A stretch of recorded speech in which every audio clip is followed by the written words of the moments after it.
ఉద్దేశించి కేటాయించి సవాలు అమూల్యమైన సమయాన్ని గౌరవ మంత్రివర్యులకి నేను ధన్యవాదాలు తెలియజేస్తున్నాను. సార్, ఈరోజు 2 జిల్లా కరీంనగర్ అందరూ అధికారులు ఇక్కడికి రావడం జరిగింది. వారి తరఫు నుంచి సమాచారం ఈ ముఖ్యంగా కేంద్ర ప్రభుత్వం దగ్గరికి అందజేయడం జరిగింది. ఈరోజు దానికి క్షుప్తంగా చేసి మీ అందరి ముందు ప్రజెంట్ చేయడం జరుగుతుంది. సార్, మీ అనుమతితో ఈ సభని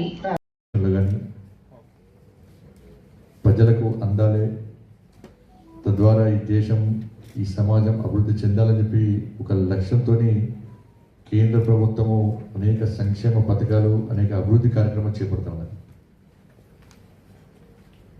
వీటి విషయంలో ఒకసారి సమీక్ష నిర్వహించుకొని దానిలో లోటుపాట్లు తెలుసుకొని ఏ విధంగా ఇంకా ముందుకు సాగించాలి పథకాలను, ఏ విధంగా ప్రజల వద్ద చేరుకోవాలని చెప్పి ఆలోచనతో సమీక్ష నిర్వహించుకోవడానికే ఈరోజు దిశ సమావేశం మనం ఏర్పాటు చేసుకుంటా ఉన్నాం.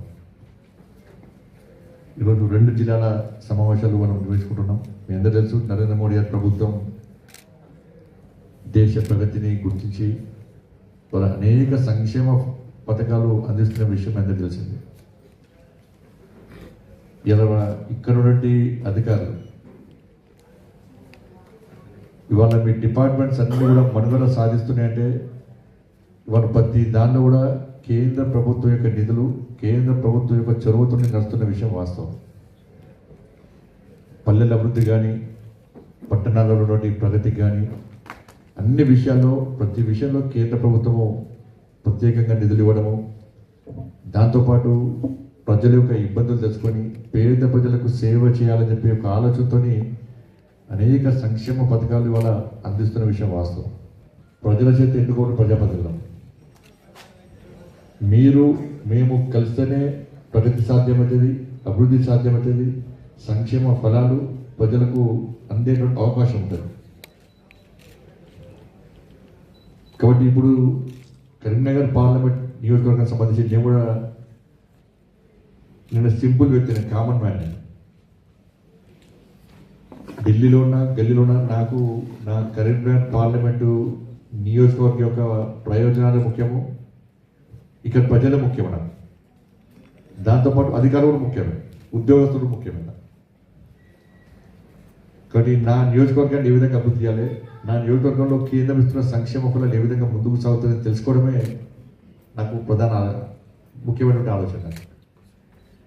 చాలామంది అధికారులు పనిచేస్తున్నారు, అదేవిధంగా బాగానే పనిచేస్తారు. కొంతమంది అధికారులు మాత్రం ఒకే కణతో చూస్తున్నారు. దీనివల్ల అనుకున్న లక్ష్యాన్ని చేరుకోవడం చాలా కష్టం. కానీ కేంద్రం ప్రభుత్వం ఇచ్చే పథకాలను, కేంద్ర ప్రభుత్వం పథకాలను చెప్పాల్సిన బాధ్యత అధికారుల మీద ఉంది. ఎక్కువ మీరు ప్రోత్సహించే ప్రయత్నం చేస్తే ఇంకా ఎక్కువ కేంద్ర ప్రభుత్వం ఇంకా ఎక్కువ సంక్షేమ పథకాలు ఇస్తుంది, ఇంకా అభివృద్ధి చేస్తుంది, ఇంకా అభివృద్ధి చేసే అవకాశం ఉంటుంది. మీరు ఒక్కసారి గుండెగా చేసుకొని చూడండి. ప్రతి శాఖలో ఇవాళ అన్ని శాఖలలో కేంద్ర ప్రభుత్వ నిధులతో మాత్రమే నడుస్తున్నాయి. చాలా శాఖలు కూడా కొన్ని డిపార్ట్మెంట్లో రాష్ట్ర ప్రభుత్వం వాటా ఉండవచ్చు, కానీ కేంద్ర ప్రభుత్వం ఎక్కడ కూడా నిధులను ఆపే ప్రయత్నం కానీ, నిధులు విడుదల చేయడంలో కానీ ఎక్కడ కూడా ఏ శాఖ కూడా జాప్యం అనేది లేకుండా కేంద్ర ప్రభుత్వం సహకరిస్తూ వస్తున్నది. ముఖ్యంగా తెలంగాణ రాష్ట్రానికి అనుకున్న స్థాయి కంటే ఎక్కువ నిధులు కూడా కేంద్ర ప్రభుత్వం ఇస్తూ ఉన్నది. కరీంనగర్ పార్లమెంట్ నియోజకవర్గానికి సంబంధించి కూడా నేను చాలా సందర్భాల్లో కూడా అనేక నిధులు తీసుకురావడం జరిగింది. ఇంతకుముందు గౌరవ మేయర్ గారు చెప్పినట్టు స్మార్ట్ సిటీని ఎక్స్టెన్షన్ మార్చి 31 వరకు కూడా చేసినాం మనం. దాంతోపాటు సిఆర్ఎఫ్ ఫండ్స్ కానీ అనేక నిధులు కూడా మనం తీసుకొచ్చే ప్రయత్నం చేసినాం మనం. కాబట్టి మీరు మేము కలిస్తేనే ఈ ఫలాలు నరేంద్ర మోడీ గారి లక్ష్యంతో సంక్షేమ ఫలాలు చివరికి వ్యక్తికి అందాలని చెప్పి అంత్యోదయ సిద్ధాంతంలోని ఒక ఆలోచనతో వారు కష్టపడి పనిచేస్తున్నారు. నిరంతరం దేశం కోసం, దేశ ప్రగతి కోసం పనిచేస్తున్నారు. ఆ లక్ష్యాన్ని నెరవేర్చడమే ఒక బాధ్యతగా మాలాంటి కార్యకర్తలు కానీ, మాలాంటి ప్రజాప్రతినిధులందరూ కూడా మేము కష్టపడి పనిచేస్తున్నాం. కాబట్టి మీరు మేము కలిసి ముందుకు పోవాల్సిన అవసరం ఉంది. ఇప్పటికైనా మీ అందరికీ చాలా సందర్భాలు కూడా అందరూ కొంతమంది అధికారులు కేంద్ర ప్రభుత్వ పథకాల పట్ల కొంచెం నిర్లక్ష్యంగా వివరించే ప్రయత్నం గతంలో చేశారు. సరే, ఈ మధ్య కూడా కొంతమందిగా చేస్తూ ఉన్నారు. అటువంటి పద్ధతి మంచిది కాదు. ఎందుకంటే ప్రభుత్వము ఆ పార్టీ కార్యకర్తల కోసమో ఒక వర్గం కోసమో కొంతమంది ప్రజల కోసం ప్రభుత్వం సంక్షేమ ఫలాలు ఇవి అభివృద్ధి చేయదు. అందరి కోసం చేసినటువంటి ప్రభుత్వాలు ఉంటుంది తప్ప కేంద్ర ప్రభుత్వమైనా రాష్ట్ర ప్రభుత్వమైనా.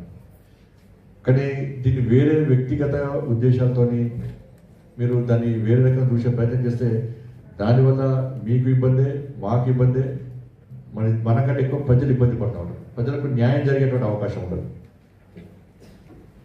కాబట్టి ఇప్పటి నుంచైనా కనీసం అందరం కలిసి కేంద్ర రాష్ట్ర ప్రభుత్వాల యొక్క సంక్షేమ పథకాలను ప్రజలకు చేరువేయడమే లక్ష్యంగా మనందరం కలిసి పనిచేద్దామని చెప్పి తప్పకుండా మీరు ప్రజల చేత ఇంటికోటి ప్రజాప్రతినిధి పోయినసారి గెలిచిన సెకండ్ టైం ప్రజలను గెలిపించారు, భారీ మెజార్టీతో గెలిపించారు. అటువంటి గెలిపించినటువంటి ప్రజలకు ఆ గెలిపించిన ప్రాంతానికి ఈ నియోజకవర్గానికి న్యాయం చేయాలని చెప్పి ఒక కసితో పనిచేస్తామండి.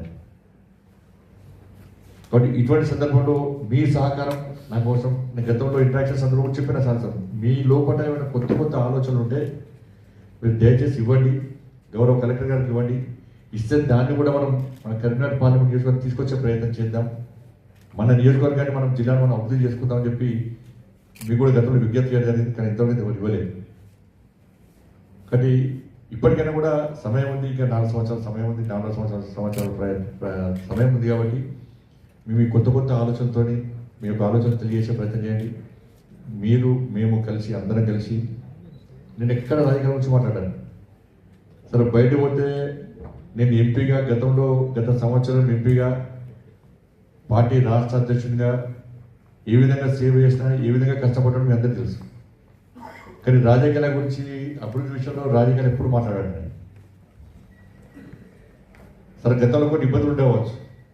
కానీ అభివృద్ధి విషయంలో ఏ పార్టీ శాసనసభ్యులైనా, ఏ పార్టీ నాయకులైనా కూడా వాటన్నింటిని పక్కన పెట్టి అభివృద్ధి లక్ష్యంగా అందరితో కలిసి పనిచేయడానికి నేను సిద్ధంగా ఉన్నా.